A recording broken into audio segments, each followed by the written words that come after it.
Yeah, I think we have a bunch of gameplay changes we have to talk about. So let's just dive into it, I think. And starting with the changes to the team details screen after the games. I must say, like, I'm really amazed. Just like, I mean, this being mostly a service update has been like discussed in the past, right? Like, getting stability back in, getting performance up, and we still had a chance to put quite a lot of gameplay stuff in. I'm really happy about all the level changes that Tom was presenting for level designers, and hopefully we can add a couple more now in this part. Yeah, So and the there's first some very one- exciting stuff in there, I can tell. Absolutely, Yeah. absolutely. I mean, this is mostly again also like thematically what you can expect today is thematically close to like the service nature of things. So expect lots of balancing, lots of like improvements, rather than completely new features. But that's what we announced before.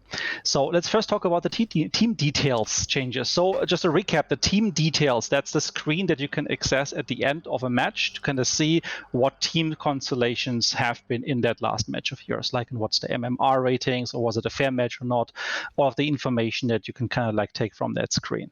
But so far, we've only ever seen the information next to each of the players that is listed there in relation to yourself. So you couldn't really understand like how this guy might have interacted, for example, with one of your partners.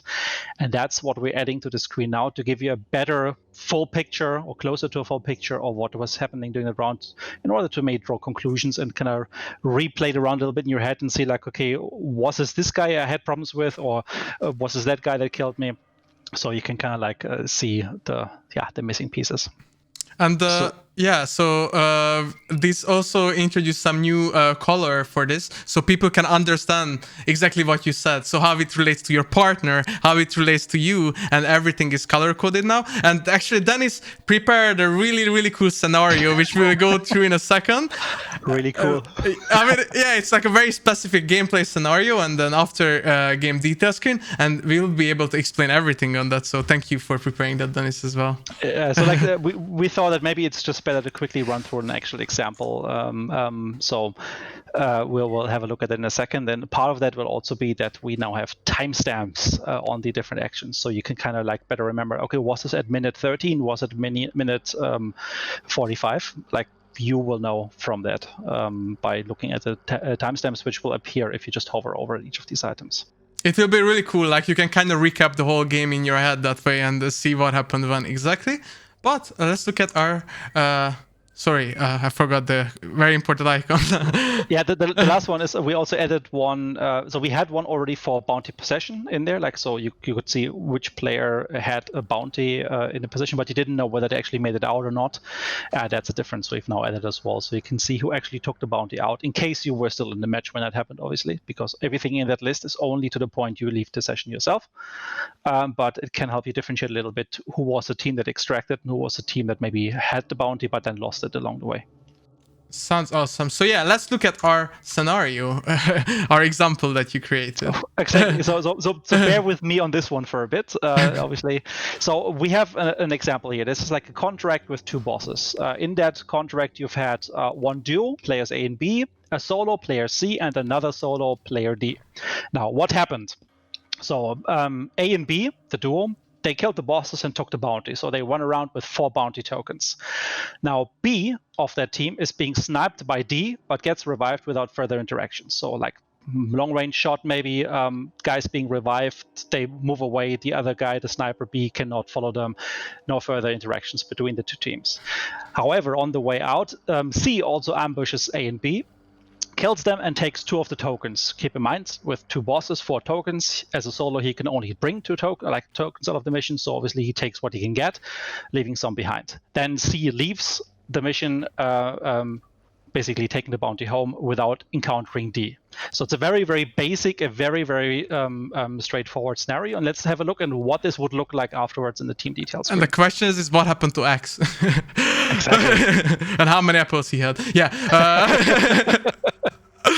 So yeah, this will become much clearer in the images, but I think it's important to run through this because you guys will need some context, as the screen usually is only really readable to you based on your own session experience. So I have to kind of build a little bit of a fake session within your heads so we can talk about it. Now, in this particular case, what you see is this is the perspective from player B. So his teammate, player A, you will now have him marked in the color blue. So kind of like to note that this is your teammate.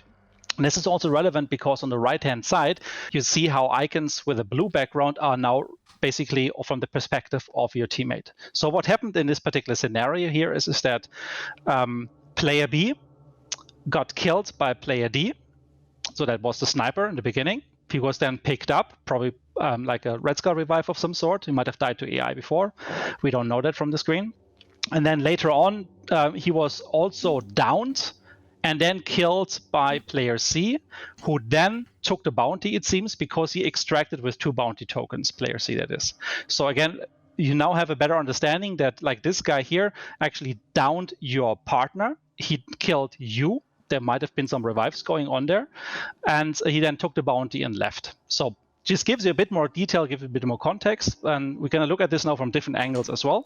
Yeah, but just to explain it again, the blue color is always related to your partner and the white is you as always. Yeah. Exactly. So player C has downed your partner and has killed you.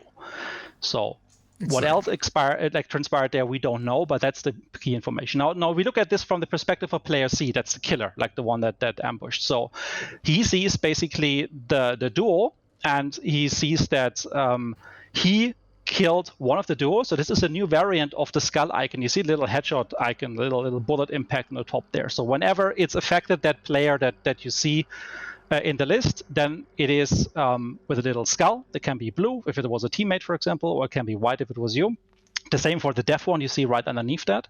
And if it's a normal icon, the one that you're familiar with because you see it when your partner is down or you see it on the map, that is when someone did something to your partner. So it's important to differentiate between these two, but obviously the tooltips we will see in a second, they'll put context to it. So what we see here is that player A got downed, player B got killed, and both of these guys had 2 tokens at one point, but since there isn't a little extraction icon to the side, they apparently didn't make it out of the mission. And then with player D, there was no interaction. And now looking from player D's perspective again, he also had some interaction with player B, like he sniped him from a distance. He didn't have any interaction with player A, and both of those had like bounty tokens, but again, they didn't make it out. But player C, the one he didn't have any interaction with, actually took the bounty and extracted with it, but they didn't meet at all. So rather straightforward, just gives you a bit more information, and we'll see that with the tooltips now, and I think in the next one, what it actually means. So like if you take a look now at player C's line, the blue one here is that basically this hunter downed your teammate, and then you see the timestamp and when exactly that happened. And then with the next one, you can see actually multiple events here, and this is something which is a little bit of a bug at the moment, because normally if there's multiple events, you would see a little yellow icon on the bottom right corner of each of those, just to denote that there's more things that occurred there in case there's multiple actions. That wasn't in this example where we took the screenshots from, but still you see he kind of downed you at one point and then he killed you a little bit later. So probably that guy got killed during the revive or right after, since it was so close to one another. And then the last one here is the bounty point. So he kind of took 2 bounty tokens here, and then he extracted with a bounty a little bit later down the line. So again, just gives you a bit more context of what's going on, adding now the information of the teammate into this as the primary thing, but also giving you a bit more context to what happens with the bounty in terms of possession and extraction. Yeah, exactly. And I saw that some people think this was confusing. It's because we looked at from 3 different teams' perspective. But when you have the tooltips and when you get used to it, it's quite straightforward, and you get much more information out of the game actually than before. So I think it's a great change. Yeah, so it was important to just run through this example now, because people want to probably rewind a little bit afterwards and just like take notice and dissect it. But this will be so clear the moment you will be on the test server and actually try it out yourselves. It just adds more information to the rules that you already have. It just refines a little bit more. And also please check on the patch notes then later on, where you can see this all written down a little bit more in detail as well.